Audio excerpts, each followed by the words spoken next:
Bismillahirrahmanirrahim. Në Kur'anin famlar, Allahu subhanahu wa ta'ala urdhon dhe thot: "Wa in min shay'in illa yusabbihu bihamdi rabbih, walakin la tafqahuna tasbihahum." Dhe vëlla nuk ka gjë që nuk i bën tasbih, pra që nuk e madhron Zotin e tij. Mirë, po ju nuk e kuptoni madhërimin e tyre. Subhanallah, kur udhtojmë edhe shëtisim në vende të ndryshme, edhe shohim fenomene, krijesa, vende, po atjetër që kjo nafton për me e mallnu Zotin ton, edhe me thanë la ilaha illallah. Sa i mallnueshëm je ja Rabb. Zoti jon i cili ka kriju gjithçka, edhe është furnizuesi i gjithçkaje. Kam lexuar në tefsir se Hazreti Sulejmani alayhi salam e pa një herë bubrecën duke grumbullu dy kokra gruan. Dhe e pyeti për to, tha, këto i ruaj për dimën.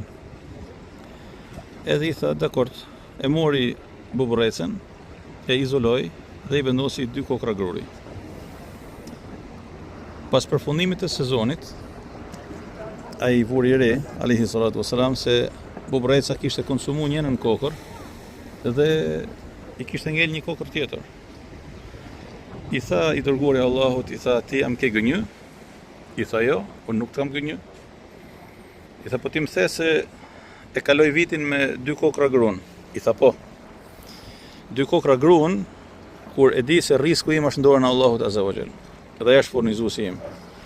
Dorsa në rastin tënd, ti më izolove dhe më vendose dy kokra gruri dhe unë nuk e dija se a do të binte ndërmend për mua, a do të kujtoheshe për mua apo jo. Kështu që e ruajta një kokër dhe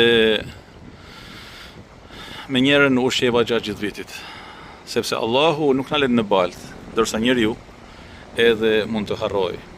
La ilaha illallah. Sa mësimi i madh është ky, edhe sa i rëndësishëm është ky mesazh.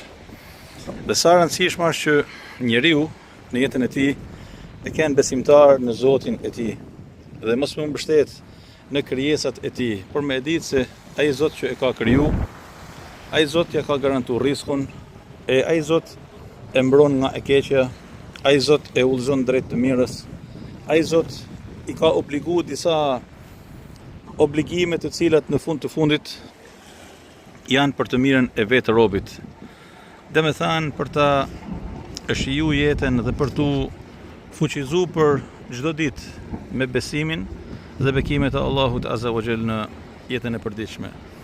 Subhanallahu, po i shih ato lloje të larmishme të peshqve në detin e Kuq, këtu në Gjidde, në këtë xhami të ndërtuar me mi ujë.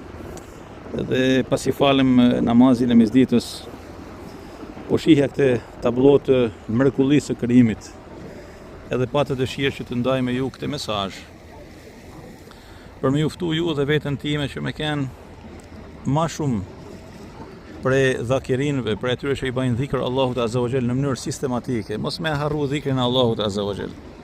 Mos me harru Zotin ton, sepse ne kemi nevojë për mallninë e tij azza wa jall në çdo moment të jetës, në çdo moment të ditës. Kemi nevojë për dritën e dhikrit të tij, kemi nevojë për mëshirën e tij, kemi nevojë për mbështetjen e tij në përballjet e shumta me të cilat ne përballemi çdo ditë. Kemi nevojë për atë që quhet meded, mbështetje hynore nga Zoti i on. Kemi nevojë me e shiju adhurimin e Zotit, e kemi nevojë me e njohë Zotin ton në çdo frymë, në çdo detaj të jetës, për të u bë jeta kalimtare e kësaj bote të përkohshme një mundësi më shumë për të afruar me Zotin ton, jo një tërheqje drejt asgjas, drejt kotësive, drejt hutimit. Ju du për hir të Allahut dhe lutem për gjithë secilin për jush, edhe shpresoj që Allah azza wa jall më na udhëzoj drejt më të mirës, e më na majt të lidhën fort pas dritës së besimit e bekimeve të tij. Allahu ju dashur.